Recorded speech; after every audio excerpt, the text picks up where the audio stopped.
welcome again to Study English, IELTS preparation. I'm Margot Politis. If you've been on a flight recently, you will have heard about the danger of sitting still for a long time in an aeroplane, apart from the danger of boredom, that is. The danger is from a condition called deep vein thrombosis, or DVT. Today on Study English, we'll listen to a doctor talk about DVT. Then we'll look at how to talk about things that might happen in the future. Deep vein thrombosis is where a clot forms in the calf veins and occasionally in the veins of the leg, sometimes in the veins of the pelvis, and this is a great concern because the clot may dislodge, travelling with the flow of blood into the right side of the heart and from there into the lung. When we're travelling on long haul flights, several things happen. First of all, we're stationary. We're not moving our legs, so there's no physiological compression of the calf muscles. Blood tends to sit in the veins and make clot. Number two, the environment is dry. We dehydrate. We may drink some alcohol. We dehydrate even further. Alcohol is a diuretic agent. It results in us actually drying out, and that makes the blood a little bit thicker and stickier. And these factors lead to clotting. Sometimes, perhaps particularly in the economy section of an aeroplane, we may be a little bit cramped and our leg may be slightly compressed on the seat. This could further prevent blood flow back to the heart and trap blood in the leg where clotting may occur. Dr. Crantock was talking about things that could happen, may happen, or perhaps will happen in the future. Perhaps is an adverb. It's a word like maybe or possibly. It gives a statement the sense that the speaker is not sure if the thing will happen. Perhaps I will means the same as possibly I will or maybe I will. May and could are modal verbs. May has a number of meanings. The most common use is when you are asking permission. May I come in? Yes, you may. But the other use of may is to talk about possibilities in the future. I may come in tomorrow means in the future I will possibly come in, but it's not definite. Could has a number of meanings too. The first is ability. When I was little, I could swim, means when I was young, I was able to swim. But could is also used to express future possibilities.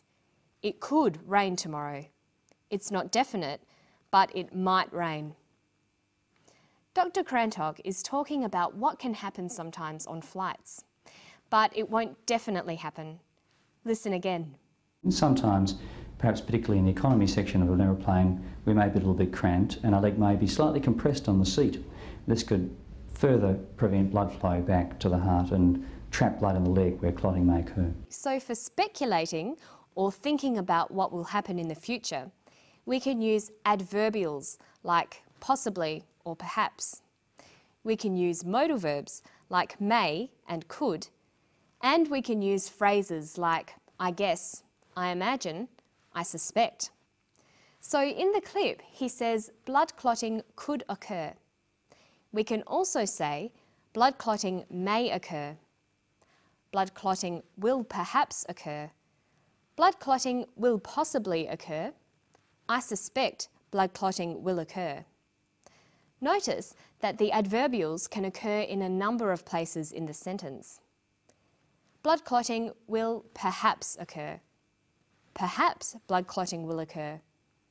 Blood clotting perhaps will occur. Blood clotting will occur perhaps. Listen to Dr. Crantock and the way he structures his argument. Listen for a topic sentence and for the way he lists the different ideas. When we're travelling on long haul flights, several things happen. First of all, we're stationary. We're not moving our legs, so there's no physiological compression of the calf muscles. Blood tends to sit in the veins and make clot.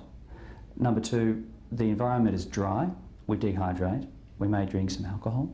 We dehydrate even further. Alcohol is a diuretic agent. It results in us actually drying out, and that makes the blood a little bit thicker and stickier. And these factors lead to clotting. The first sentence is the topic sentence. He said, when we're travelling on long-haul flights, several things happen. So we know from this topic sentence that he's going to tell us about travelling on long-haul flights. But there are lots of things you can say about travelling on long-haul flights, so he says something else in this sentence that gives us more information. He says, several things happen. This phrase is called the controlling idea. Every topic sentence has a controlling idea. It tells us what the focus of the paragraph will be. So he's going to be discussing several things that happen on long-haul flights. In the rest of the paragraph, he lists some of the things that happen. He raises the points one by one and discusses them in detail. When we're travelling on long-haul flights, several things happen. First of all, we're stationary. We're not moving our legs, so there's no physiological compression of the calf muscles. Blood tends to sit in the veins and make clot. Number two, the environment is dry. We dehydrate. We may drink some alcohol. We dehydrate even further. Alcohol is a diuretic agent. It results in us actually drying out, and that makes the blood a little bit thicker and stickier. And these factors lead to clotting. Dr. Crantock says, first of all, we're stationary. This is the first factor in his argument. People are stationary or sitting still. He says, number two, the environment is dry. This indicates it is the second factor in his argument.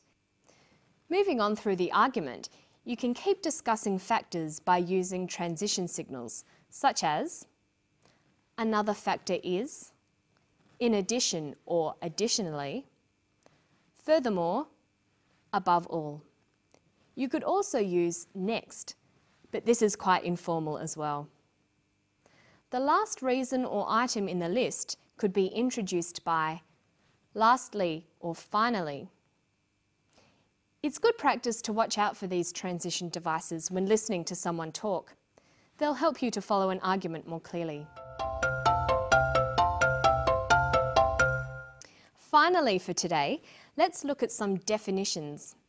Dr. Crantock gives a definition of the condition he is talking about because it's an unusual medical term. Deep vein thrombosis is where a clot forms in the calf veins and occasionally in the veins of the leg, sometimes in the veins of the pelvis. He says, deep vein thrombosis is where a clot forms in the calf veins.